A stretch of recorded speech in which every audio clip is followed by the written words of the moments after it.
स्तुति और धन्यवाद हो। आए वह सारे भक्तगणों के लिए मैं परमेश्वर का धन्यवाद करता हूँ। उपस्थित पासवानों के लिए और भाई बहनों के लिए यीशु मसीह के महान पवित्र नाम में जय मसीह की। आज के सुबह आपके संगति आपके साथ मुझे भी एक अच्छा सुंदर अवसर मिला है कि परमेश्वर के कलाम से बांटने के लिए, पेश करने के लिए परमेश्वर की महान कृपा के लिए मैं प्रभु का धन्यवाद करता हूँ। उनको कोटि कोटि धन्यवाद करता हूँ।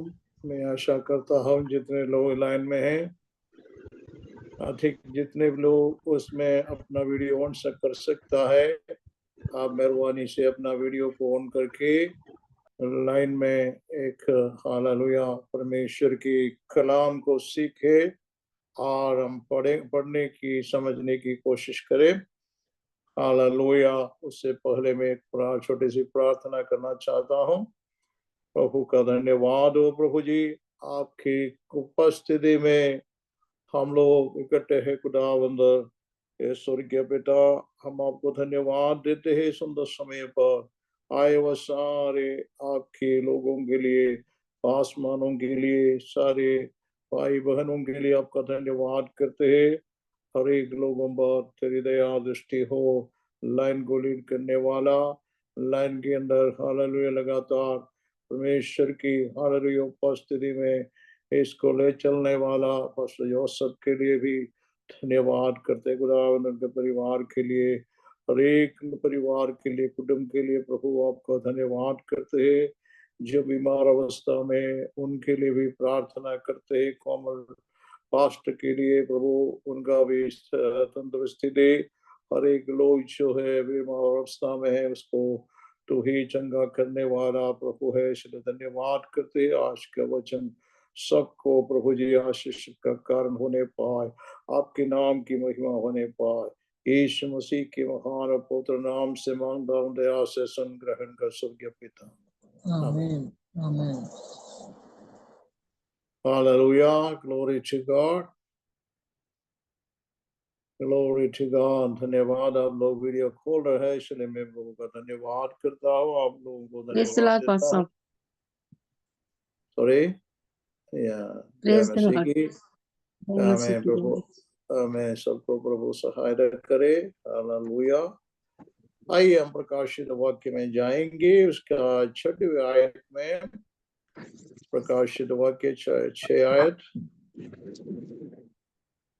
उसका 5 से लेकर 8 तक हम पढ़ेंगे।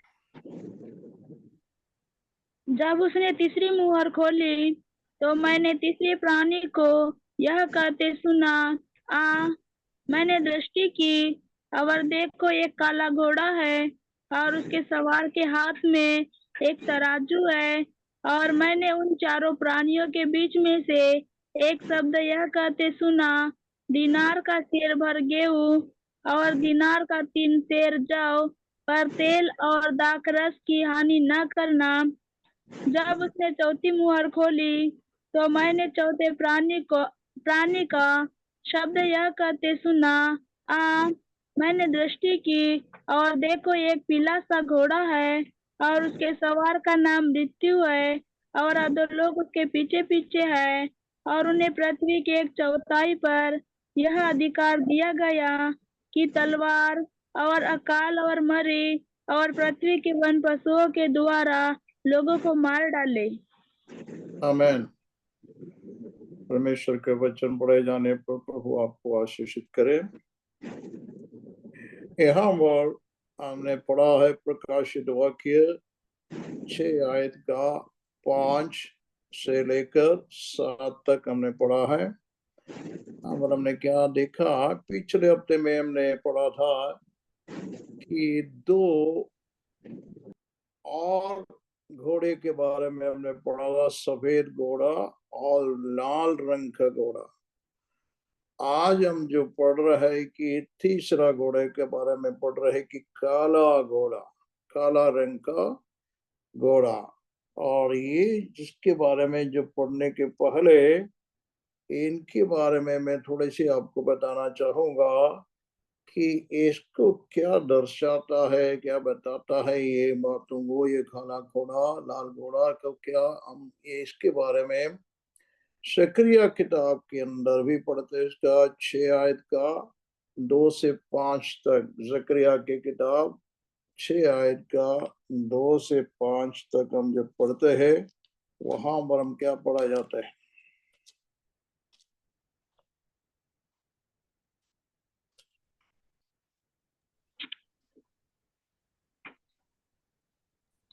पहले रथ में लाल घोड़े और दूसरे रथ में काले, तीसरे रथ में सफेद और चौथे रथ में चितकबरे और बादामी घोड़े हैं। आगे। तब मैंने उस दूत से जो मुझसे बातें करता था पूछा, हे मेरे प्रभु, ये क्या है? दूत ने मुझसे कहा, यह आकाश की चारों वायु है जो सारी पृथ्वी के प्रभु के पास उपस्थित रहते हैं, परंतु अब निकल आए हैं। आमीन। दूतों ने मुझसे कहा, ये आकाश की चारों वायु है जो सारी सृष्टि, सारी पृथ्वी को प्रभु के, सारे पृथ्वी का प्रभु के पास उपस्थित रहता है, परंतु अब निकल आया है। हिब्रू का जो वायु यहाँ पर जो ट्रांसलेशन किया है, इंग्लिश में उसका लिखा spirits, 4 spirits standing in the presence in before, standing before God, या परमेश्वर की उपस्थिति से रहने वाला ये 4 स्पिरिट है करके इंग्लिश में इसको लिखा, ट्रांसलेशन किया। हिब्रू चैप्टर 1:7 में क्या लिखा है? हिब्रू 1:7 में क्या लिखा है?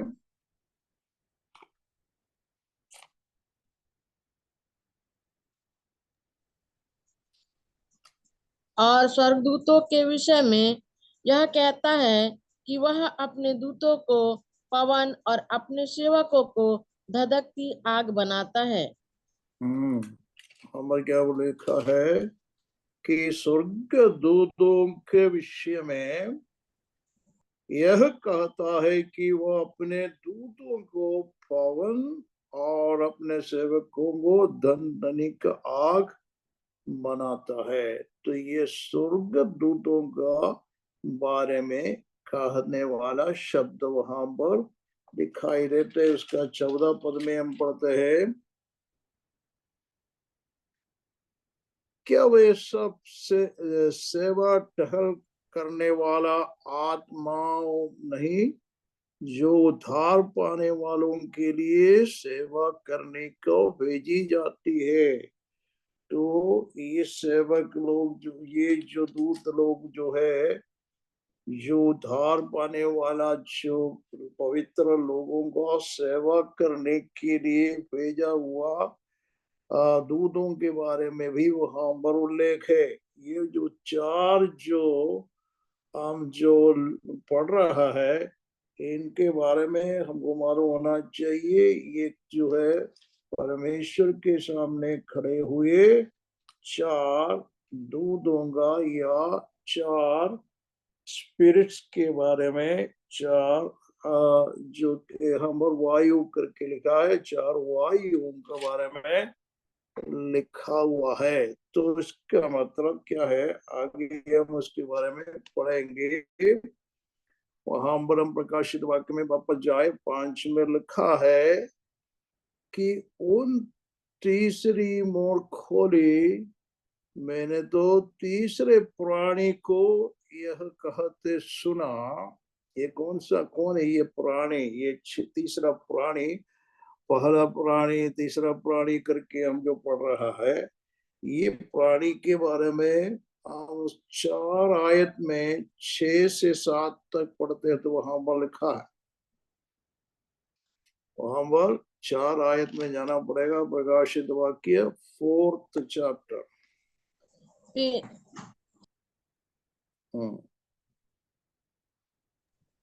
4th में 6 से पढ़ो। और उस सिंहासन के सामने मानो बिल्लौर के समान कांच का सा समुद्र है, और सिंहासन के बीच में और सिंहासन के चारों ओर 4 प्राणी हैं, जिनके आगे पीछे आंखें ही आंखें हैं। ये प्राणी जो है बहुत विशेष प्राणी है। इनके आगे पीछे अंदर सब क्या है?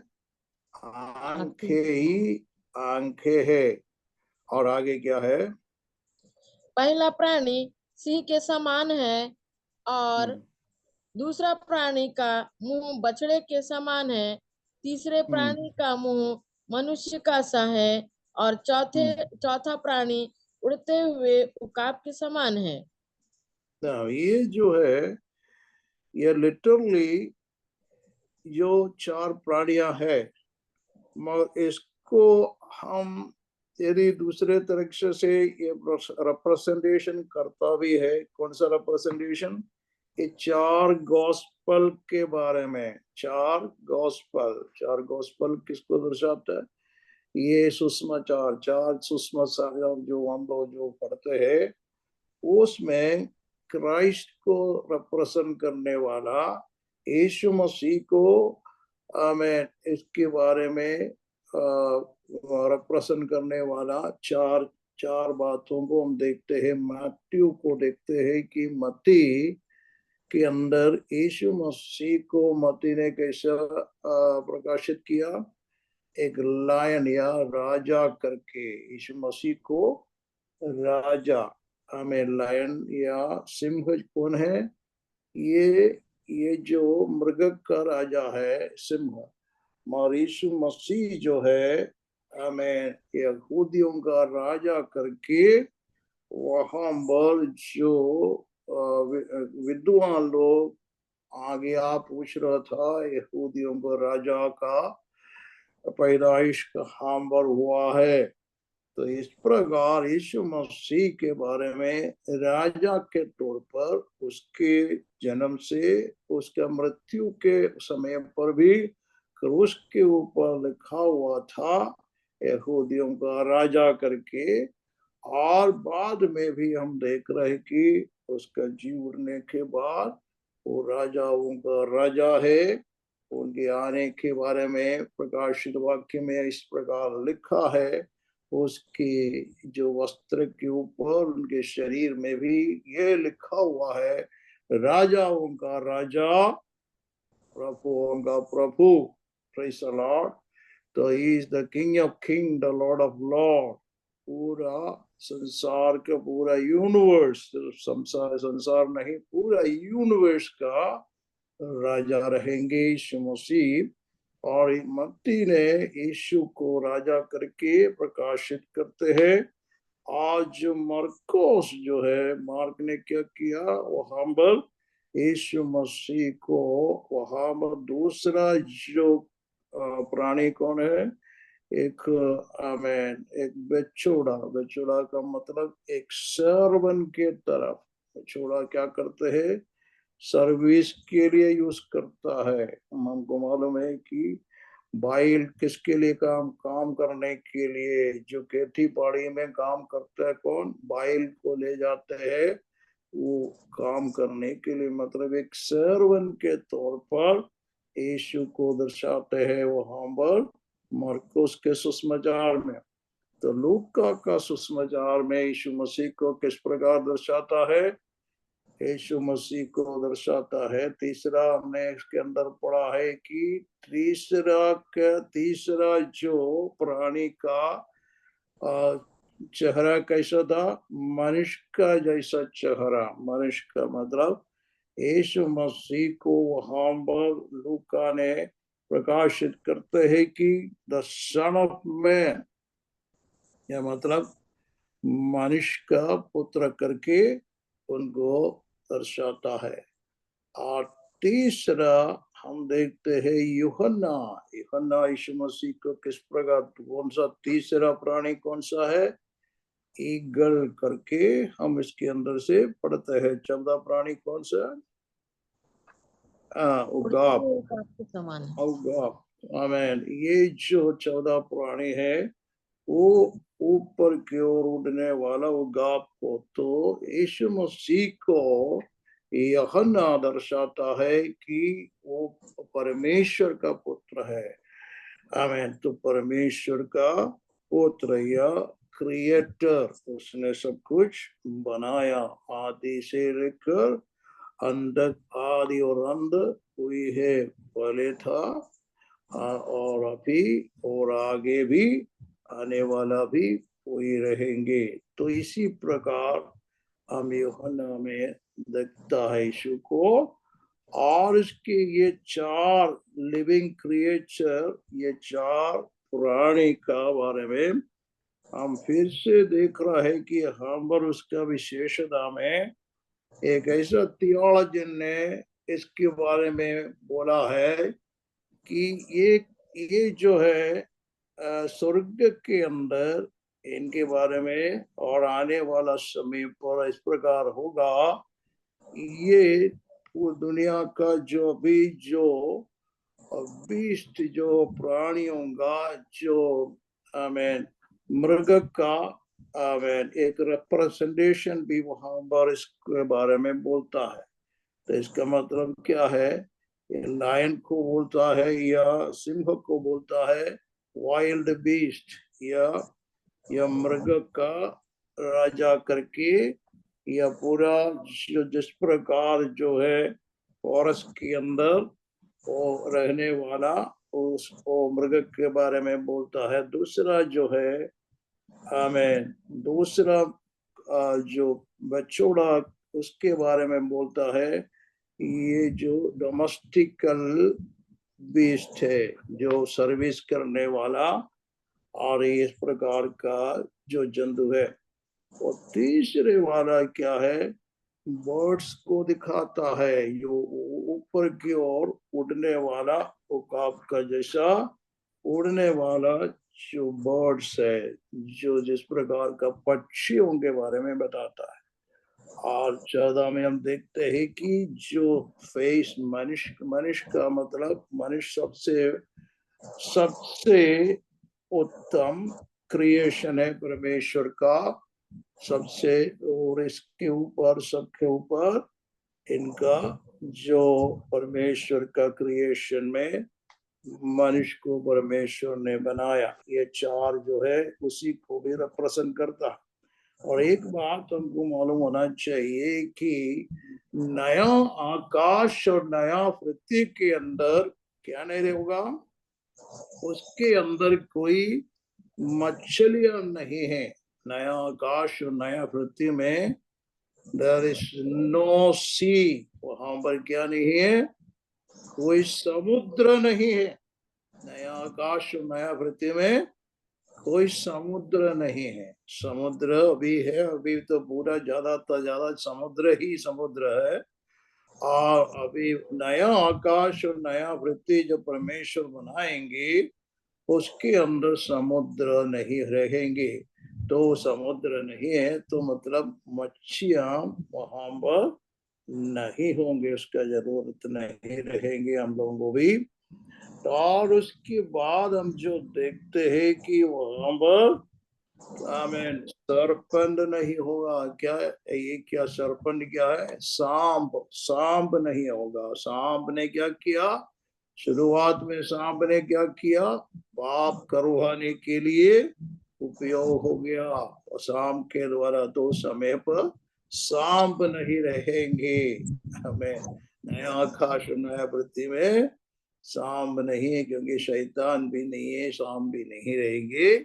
तो इस प्रकार के चीज जो है हमको इस वचन से मालूम कर सकता है। Hallelujah, glory to God. मैंने आपको हम लोग इस वचन को पढ़ रहा था कि प्रकाशित वाक्य समझने के लिए थोड़ा बैकग्राउंड भी जरूरत है, इसलिए मैं इसके बारे में आपको थोड़ा सा बताया है। मगर उसके बाद में फिर हम क्या देख रहे हैं? ये प्राणी किस प्रकार का वहां पर आराधना करता है। देखो, परमेश्वर के सामने वो आराधना कर रहा है। किस प्रकार आराधना कर रहे हैं हम पढ़िएगा। 4 आयत के अंदर अभी जो पढ़ रहा था, उसके अंदर हमने क्या पढ़ा? आमीन। उसका 8 पद में, और चारों प्राणियों के 6 पंख हैं और चारों ओर और भीतर आंखें ही आंखें हैं, और वे रात दिन बिना विश्राम किए यह कहते रहते हैं कि पवित्र पवित्र पवित्र प्रभु परमेश्वर सर्वशक्तिमान, जो था और जो है और जो आने वाला है। आमीन।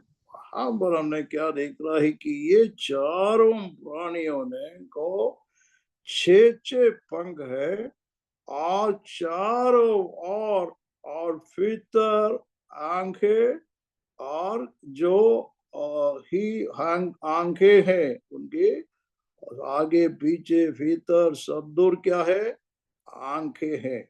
और वे रात और दिन बिना विश्राम लिए यह कहते रहता है, पवित्र पवित्र पवित्र प्रभु परमेश्वर सर्वशक्तिमान, जो था और जो है अब जो आने वाला है। ये मसीह के बारे में बोलता है, जो था और जो है और जो आने वाला है।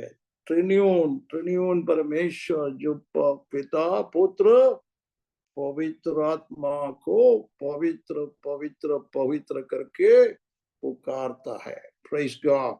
तो हम यशायाह नबी के किताब उसका 6 आयत के अंदर भी हम क्या पढ़ते हैं, यशायाह नबी की किताब 6 में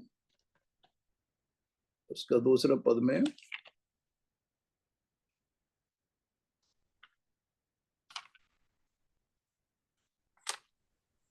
उसने ऊंचे पर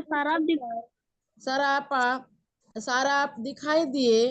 उनके 6 पंख थे, 2 पंखों से वे अपने मुंह को ढांपे थे, और 2 से अपने पांव को, और 2 से उड़ रहे थे। उनका भी 6 पंख थे। किसको? ये सराफी मतलब दूत लोगों में से है ये सराफी। तो उसको 6 पंखे थे, 2 पंखों से क्या करते थे, वे अपना मुंह को ढांपते थे, और 2 पंखों से उसके पाप को, और 2 पंखों से उड़ते हुए एक दूसरे को से पुकार पुकार कर कह रहा था, क्या कर रहा है, सेनाओं की हवा पवित्र पवित्र पवित्र है, सारे सृष्टि उसके तेज से भरपूर है। Praise God. ये परमेश्वर की आराधना जो है निरंतर स्वर्ग में होती है। हालेलुया। तो ये इसलिए कि हमको मालूम होना चाहिए, हम लोग यदि वहां पर जाते हैं तो हम किस काम के लिए जा रहे हैं। Praise God. हम क्यों स्वर्ग जाना है? स्वर्ग के अंदर परमेश्वर का चेहरे को हम देखेंगे। आज जो वहां पर हम देखते हैं प्राचीन लोग क्या करते हैं, उनके पास जो सिंहासन पर बैठने वाला प्राचीन लोग जो है कलीसिया को रिप्रेजेंट करते हैं, तो उन लोग क्या करते हैं कि उनका मुकुट को, सोने के मुकुट को परमेश्वर के सामने डाल करके उसकी आराधना करते हैं, और मेमने का आराधना करते हैं। वो उसको बोलता है कि मेमने को आज तू ही उसके लिए योग्य है, तूने वध हुआ है। और यीशु मसीह के सामने इन लोग सारे अपने अपने मुकुट को डाल रहे। हमको भी परमेश्वर जो मुकुट देगा, क्योंकि परमेश्वर के कार्य के लिए हम लोग काम करते हैं, तो परमेश्वर के सामने यदि पवित्रताई में धार्मिक लोगों को, तो सबको एक मुकुट तो जरूर मिलेगा। तो मुकुट उनके लिए किसी को कई मुकुट मिल सकता है, तो सारे मुकुट को उनके सामने डाल करके उनकी आराधना में हम भी लवलीन होता है। Praise God. हमारे लिए प्रभु ये चाहता है, हमें कोई योग्यता नहीं है मुकुट के लिए, मगर यीशु मसीह की कृपा दृष्टि हम पर है। Praise God. यीशु मसीह की दया के कारण हम उनसे ये सब कुछ पा करके इस पृथ्वी में हम भी बड़े पोजीशन में प्रभु के लिए राज्य करेगा, शासन में भागी होगा जब 1000 वर्ष यीशु मसीह पृथ्वी पर शासन करने का समय पर। Praise the Lord. कितना लोगों को इच्छा है कि यीशु मसीह के साथ शासन में बैठे। तो अभी क्या एक मंत्री बनने के लिए क्या क्या प्रॉब्लम बनाता है, मगर उस समय पर यीशु मसीह स्वयं हालेलुया उसके लिए अपॉइंटमेंट करता है कौन कहाँ पर जाएंगे। Hallelujah, glory to God. ये सारे पृथ्वी उनके अंदर में होगा। Praise God.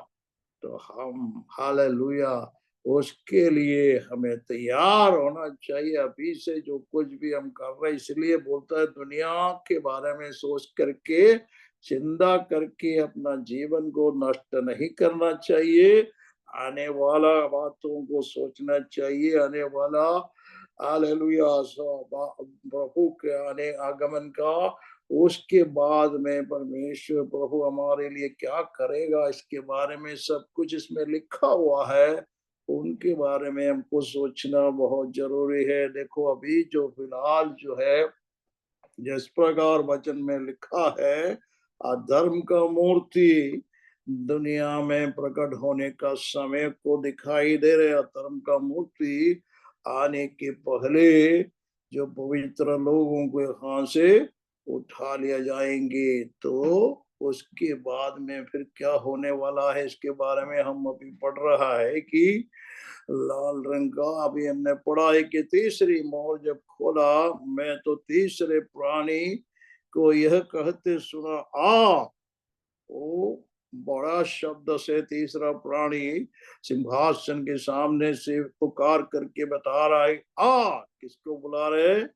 जो दृष्टि किया देखा तो एक काला घोड़ा, एक दूसरा काला टाइप का एक स्पिरिट घोड़ा आया है। तो और उसने सवार से हाथ में एक तराजू है, उसके हाथ में क्या देखा?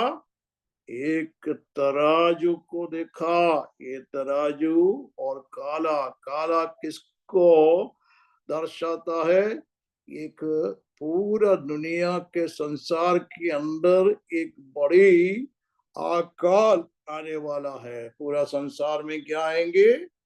अकाल, अकाल आएंगे। देखो हमने जो पढ़ते हैं कि पुराना नियम के अंदर उत्पत्ति में पढ़ते हैं, पढ़ना नहीं अभी हमको मालूम होगा।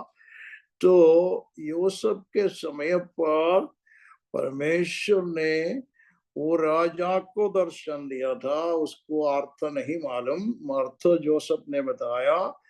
यूसुफ ने बोला 7 साल जो है तुम्हारा अच्छा रहेंगे, और उसके बाद में 7 साल क्या रहेंगे?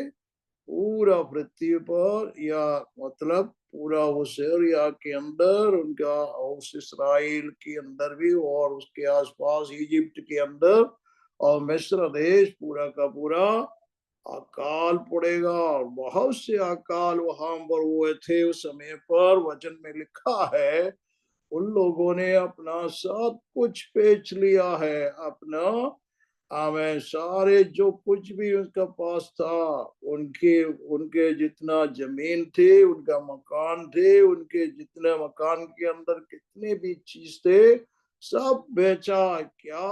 खाने पीने की वस्तुओं को मोल लेने के लिए।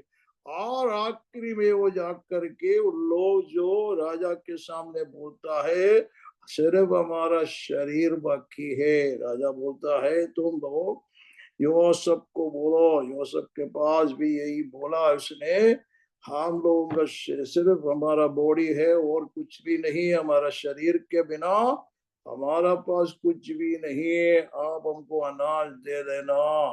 तो इस प्रकार का जो समय उस समय पर आया है, मगर अभी जो आने वाला है उससे भी कठिन समय होगा।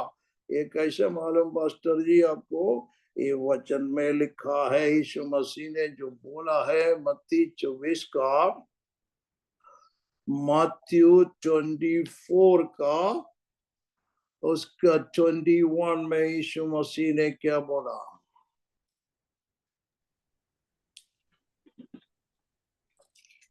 क्योंकि उस समय ऐसा भारी कलेश होगा जैसा जगत के आरंभ से न अब तक हुआ और न कभी होगा।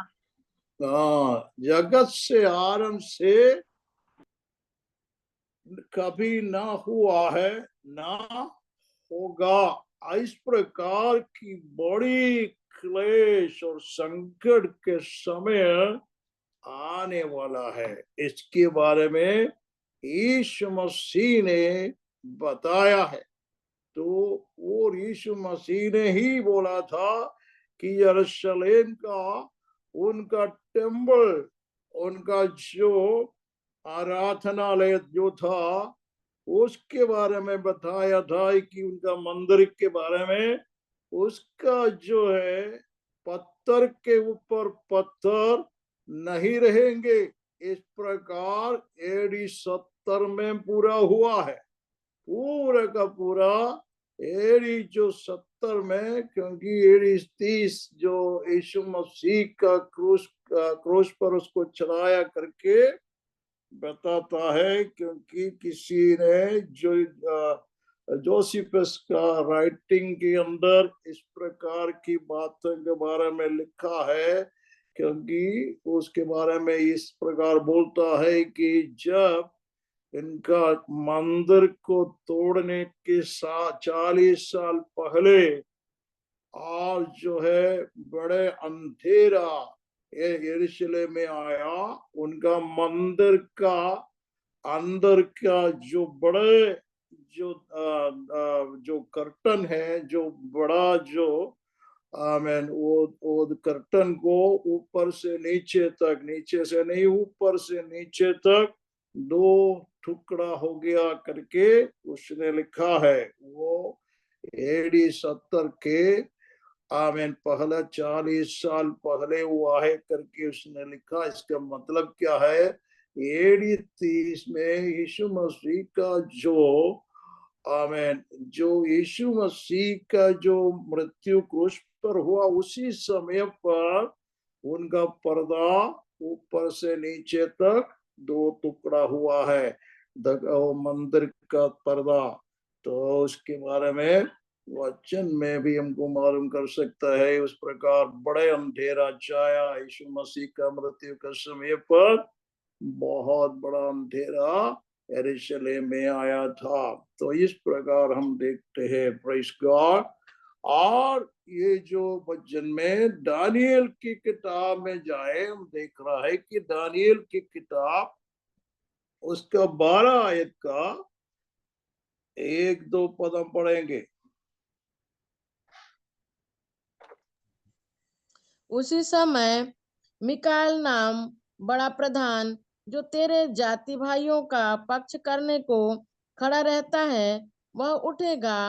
तब ऐसे संकट का समय होगा जैसा किसी जाति के उत्पन्न होने के समय से लेकर अब तक कभी न हुआ होगा।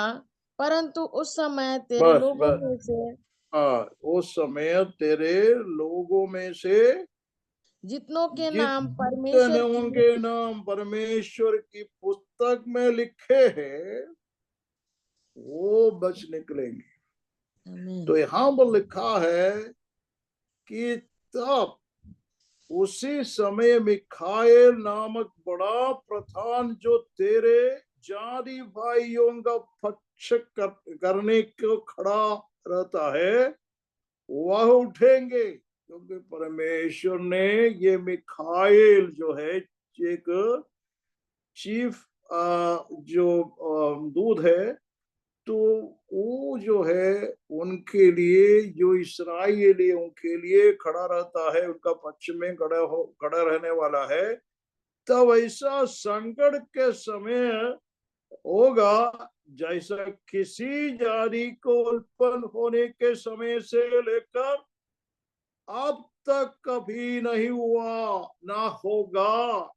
मतलब यहूदी या इस्राएल के लोगों को इस प्रकार का बड़ा संकट का समय आने वाला है, उसको हम वचन से पाए जाता है कि महोद्रव, महाउपद्रव का समय, महोद्रव या ग्रेट ट्रबलेशन इंग्लिश में बोलता है, इस प्रकार के समय के बारे में यीशु मसीह ने भी बोला है करके हमने जो पढ़ा है, वो समय जो है आएंगे, क्योंकि जो व्यक्ति जो आमेन झूठा एक झूठा मसीह दुनिया में आएंगे, झूठा मसीह के बारे में यीशु मसीह ने भी कहा है, और झूठा मसीह जो आएंगे तो उन लोगों ने इसको स्वीकार करेंगे, उनको मालूम नहीं पड़ेंगे कौन है, मगर उन लोग वो बोलेंगे तुमको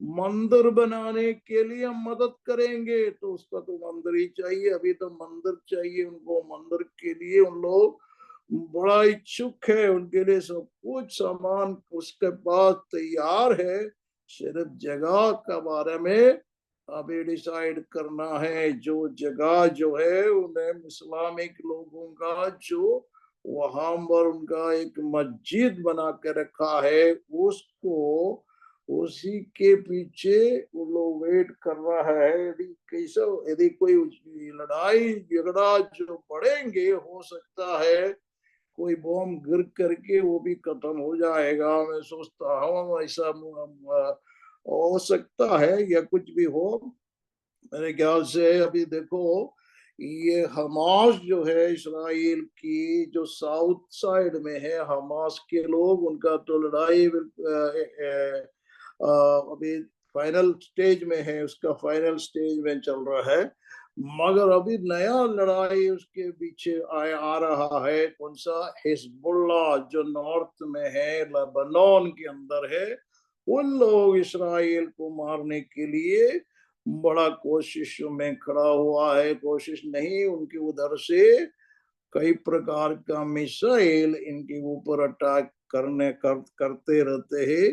हो सकता है एक बड़ी लड़ाई के लिए हो और रास्ता खोलेंगे, क्योंकि ईरान उसके पीछे है। और अभी टर्की ने पिछले दिनों में उसका जो प्रेसिडेंट बता रहा था कि हम लेबनान को मदद करेंगे, यदि इस्राइल उसको अटैक करेगा तो हम लेबनान के साथ रहेंगे, मतलब लेबनान या हिजबुल्लाह के साथ इस्राइल के खिलाफ टर्की भी रहेंगे। देखो वचन के अंदर ये सब कुछ लिखा, ये सब कुछ उनके खिलाफ आएंगे करके जो लिखा हुआ बात जो है, हम अभी देख रहा, हमारे आंखों से हम देख रहे, ये समय जो है उस प्रकार का समय को हम दिखाई दे रहे। ये लड़ाई खत्म का होने का नहीं, संभावना बिल्कुल ही नहीं।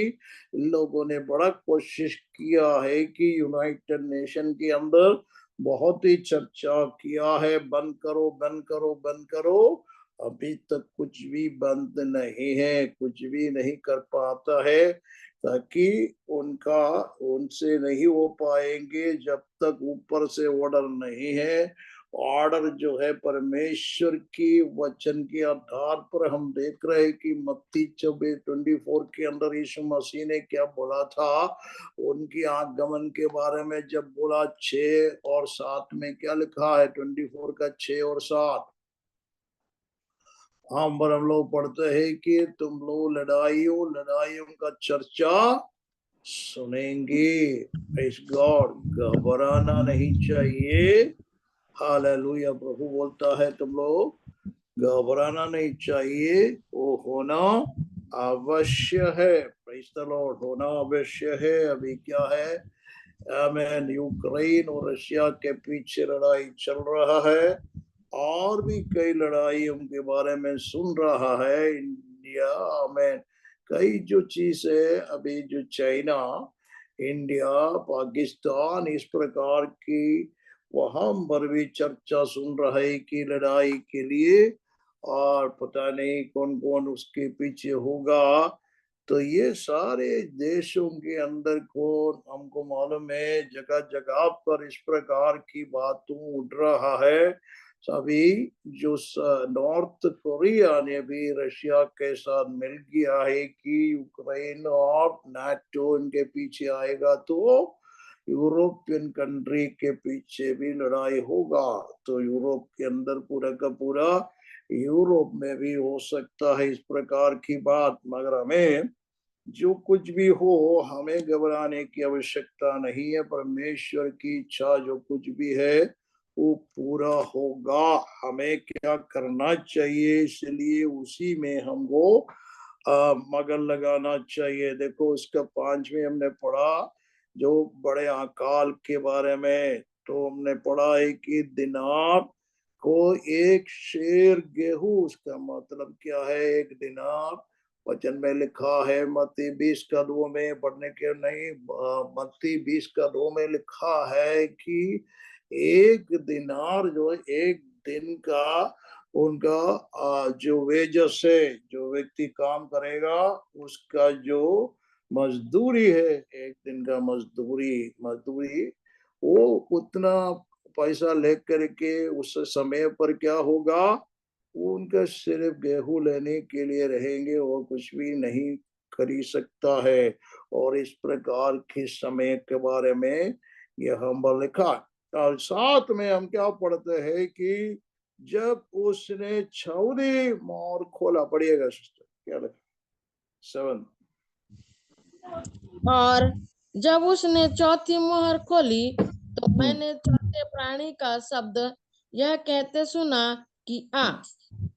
और मैंने दृष्टि की और देखो एक पीला सा घोड़ा है और उसके सवार का नाम मृत्यु है और अधोलोक उसके पीछे पीछे है। और उन्हें पृथ्वी की 1/4 पर यह अधिकार दिया गया कि तलवार और अकाल और मरी और पृथ्वी के वन पशुओं के द्वारा लोगों को मार डाले।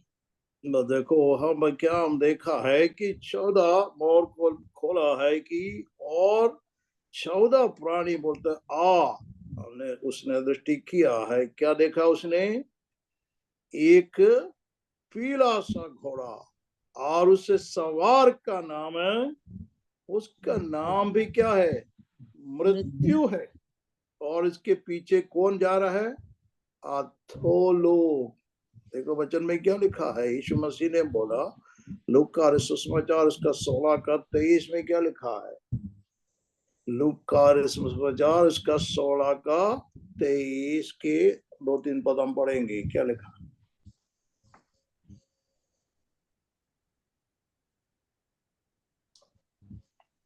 और अधोलोक में उसने पीड़ा में पड़े हुए अपनी आंखें उठाई और दूर से इब्राहिम की गोद में लाजर को देखा। और उसने पुकार कर कहा, हे पिता इब्राहिम, मुझ पर दया करके लाजर को भेज दे ताकि वह अपनी उंगली का सिरा पानी में भिगोकर मेरी जीभ को ठंडी करे, क्योंकि मैं इस ज्वाला में तड़प रहा हूँ। देखो वहां पर क्या हमने पढ़ा है कि हमें मालवीय धनवान और लासर के बारे में बता रहा है।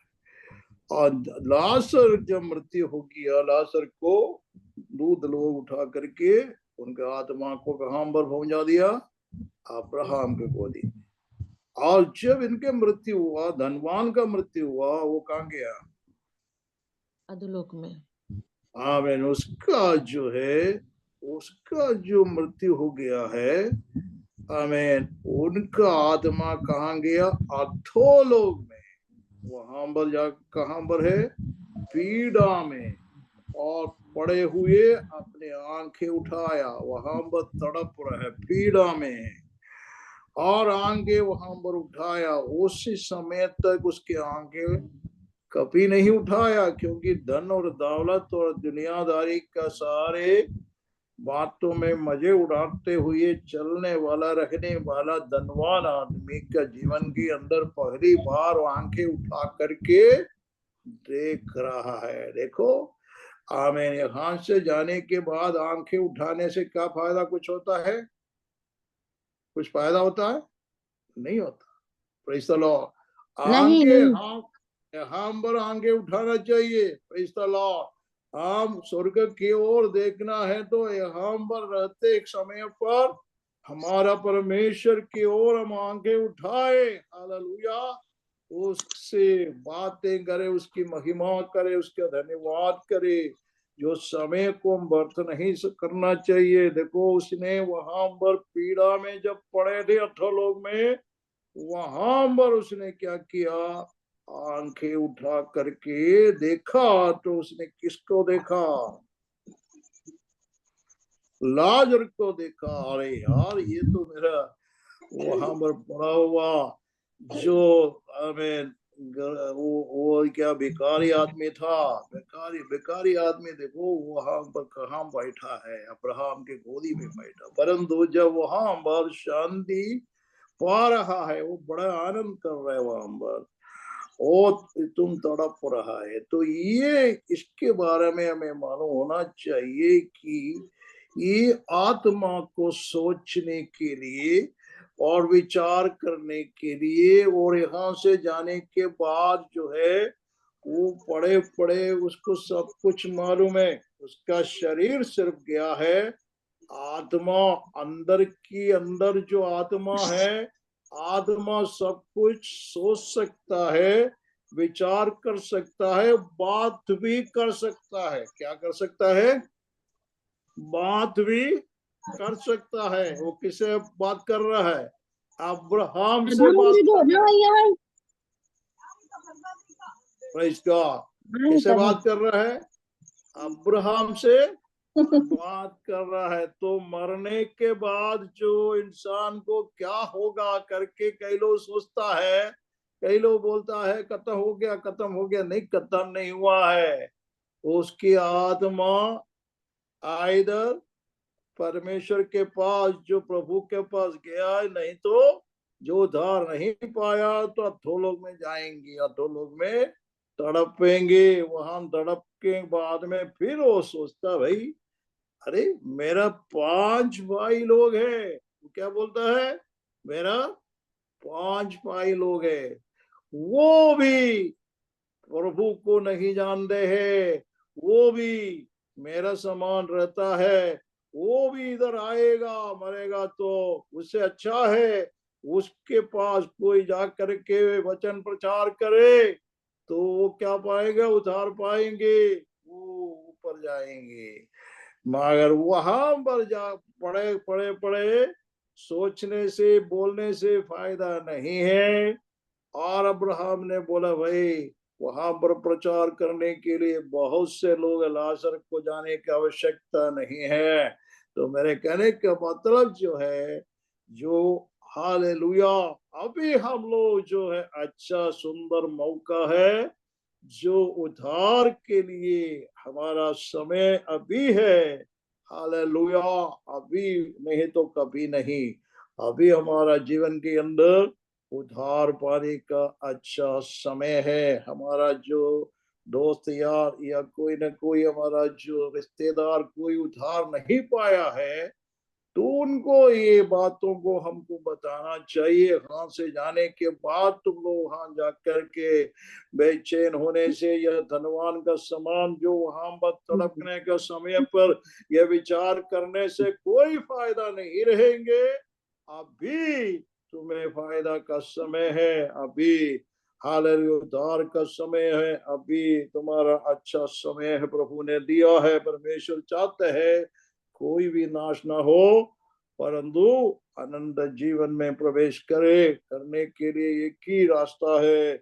आमीन। यीशु मसीह एक ही रास्ता है। प्रभु ने क्या कहा इसके बारे में? मत्ती रचित सुसमाचार उसका 7 आयत का 13 पद में क्या लिखा पड़ेगा?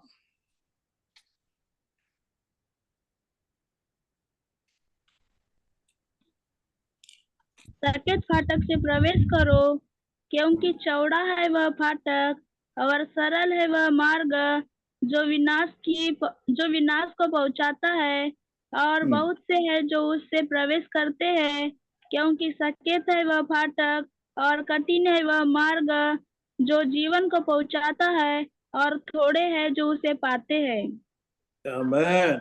सकेत फाटक से प्रवेश करो। क्योंकि चौड़ा है वो फाटक। आमीन। क्योंकि चौड़ा है वो और सरल है वो मार्ग जो विनाश की ओर पहुंचाता है, और उसके बाद वो बहुत से जो लोग उसे प्रवेश करता है। मतलब जो है, जो विशाल फाटक से, चौड़ा फाटक से प्रवेश करने वाला यीशु मसीह बता रहा है, बहुत से लोग उससे प्रवेश करते हैं। मगर उसके 14 में क्या लिखा है? क्योंकि सकेत वो है फाटक, वो कठिन है। और कठिन है, कठिन का मतलब क्या है? वो सिनेमा नहीं देख सकता, वो दारू नहीं पी सकता, वो दुनियादारी बात तो नहीं कर सकता। Praise God. क्योंकि वो फाटक सकेत है। हालेलुया। सकेत फाटक का मतलब क्या है? Discipline life. हमारा जीवन के अंदर एक डिसिप्लिन होना चाहिए। हालेलुया। हम प्रभु के संगति में रहना है, प्रभु के संग चलना है। जब यीशु मसीह को आपने ग्रहण किया तब से लेकर हमारा जीवन हमेशा प्रभु के कथनों में रहना चाहिए। वो फाटक जो है सकेत है, हमें सकुड़ा रास्ता है, उसके अंदर कई प्रकार की, इस प्रकार की बात प्रभु ने जो कहा है हमारे लिए, हम जैसा दूसरे के समान बड़ा धनवान बनने का मोह नहीं होना चाहिए। हमारा खाने पीने के लिए, रहने के लिए व्यवस्था प्रभु ने किया है, तो उसमें खुश रहो, परमेश्वर की धन्यवाद करते रहो, उसके सेवकाई में आगे बढ़ते रहो। वो ही तो तब जो है हम स्वर्ग राज पहुंच सकता है। इसमें लिखा है 21 में क्या बोलता है यीशु मसीह? उसी में 21 में क्या लिखा है? जो मुझसे हे प्रभु कहते हैं, उनमें से हर एक स्वर्ग के राज्य में प्रवेश ना करेगा। देखो, जो उसमें से हे प्रभु जो कहते हैं, हर एक स्वर्ग राज्य में प्रवेश ना करेगा, परंतु वो जो मेरी स्वर्गीय पिता का इच्छा पर चलते हैं। Praise the Lord. स्वर्गीय पिता का इच्छा पर चलने वाला स्वर्ग राज्य प्रवेश करेगा। देखो मत्ती 3 के अंदर हम पढ़ते हैं कि जो उसका 7 पद में क्या लिखा है? 17 में, और देखो यह आकाशवाणी हुई कि यह मेरा पुत्र है। वो नहीं, तीसरा का 7। जब उसने बहुत से फरीसियों और सदूकियों को बपतिस्मा के लिए अपने पास आते देखा तो उनसे कहा, हे साप के बच्चों, तुम्हें किसने जता दिया कि आने वाले क्रोध से भागो? आमीन। वहां पर बोलता है, जब उसने बहुत से फरीसियों और साधु की, ये साधु की लोग जो है, यहूदियों के अंदर जो है ग्रुप है, उन लोग जो है स्वर्ग के बारे में या मृत्यु के बाद जो पुनरुत्थान के बारे में विश्वास नहीं करते। फरीसी लोग ये दोनों विश्वास करते हैं, मगर जो साधु की वो कुछ भी विश्वास नहीं करने वाला है। और उनको भी, उन लोगों में से भी कई लोग जो बपतिस्मा लेने के लिए यरदन में जब जाते हुए उन्हें देखा, ओ यूहन्ना ने उसके बारे में कैसे बोला, हे शाम के बच्चों, तुम्हें किसने जता दिया कि आने वाला क्रोध से भागो? जो आने वाला बड़ी परमेश्वर का क्रोध जो है, आमीन, ये आमीन, आने वाला है। आने वाला क्रोध जो है बाइबल के अंदर हम पढ़ते हैं। हम प्रकाशित वाक्य 6 का 15 से पढ़िएगा, क्या लिखा है? 15 से 17 तक पढ़िएगा। तब पृथ्वी के राजा और प्रधान और सरदार और धनवान और सामर्थी लोग और हर एक दास और हर एक स्वतंत्र पहाड़ों की खोह में और चट्टानों में जा छिपे और पहाड़ों और चट्टानों से कहने लगे, हम पर गिर पड़ो और हमें उसके मुंह से जो सिंहासन पर बैठा है और मेमने के प्रकोप से छिपा लो, क्योंकि उनके प्रकोप का भयानक दिन आ पहुंचा है। अब कौन ठहर सकता है? आमेन, हालेलुया।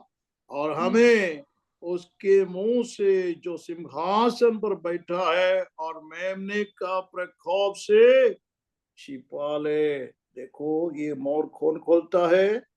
मेमना या यीशु मसीह जो सिंहासन पर बैठा है, न्याय के सिंहासन पर वो बैठ करके ये हालेलुया मोर को खोल रहा है।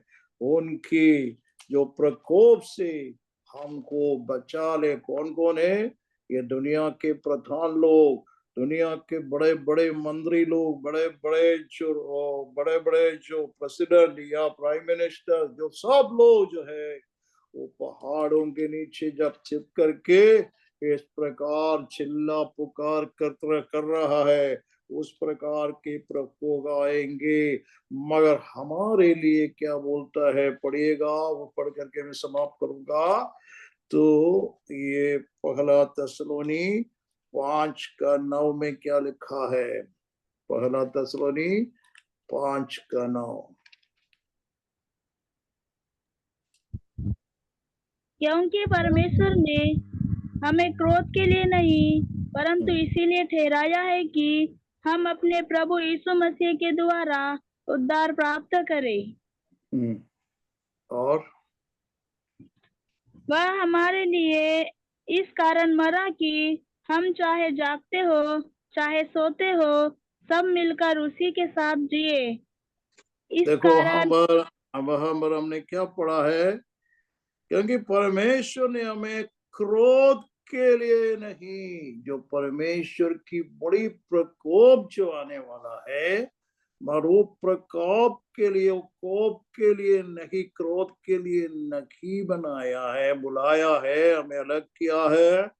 आमीन। परंतु इसलिए ठहराए कि हम अपना प्रभु यीशु मसीह के द्वारा उद्धार प्राप्त करें। यीशु मसीह के द्वारा हम उद्धार को प्राप्त करें। हमें इसलिए क्या करना चाहिए? 5 में लिखा, 5:6 में पढ़िएगा 7 तक। क्योंकि तुम सब जोधी की संतान और दिन की संतान हो। हम न रात का है न अंधकार का है। हमें पढ़िएगा उसको। इसीलिए हम दुष्टों के समूह को 5:5 क्योंकि तुम ज्योति का संतान और दिन की संतान हो। हम न रात का है न अंधकार का है। इसलिए हम दूसरों के समान सोने ना रहे, पर जागते और सावधान रहो। क्योंकि जो सोते हैं रात को सोता है और मतवाला होता है, वो भी रात को मतवाला होता है। पर हम जो दिन का है विश्वास और प्रेम जिलब पहनकर और उद्धार की आशा का टोप पहनकर सावधान रहो। Praise the Lord. ये चितवनी हमारे लिए है। हम दूसरे के समान सुने वाला नहीं, हमें जागना चाहिए। जागते रहो और प्रार्थना में लवलन रहो, ताकि हमारा प्रभु के आगमन पर हम लज्जित ना हो। हम उनके साथ खुशी से उसको बादलों पर मिलने के लिए हम तैयार में रहे।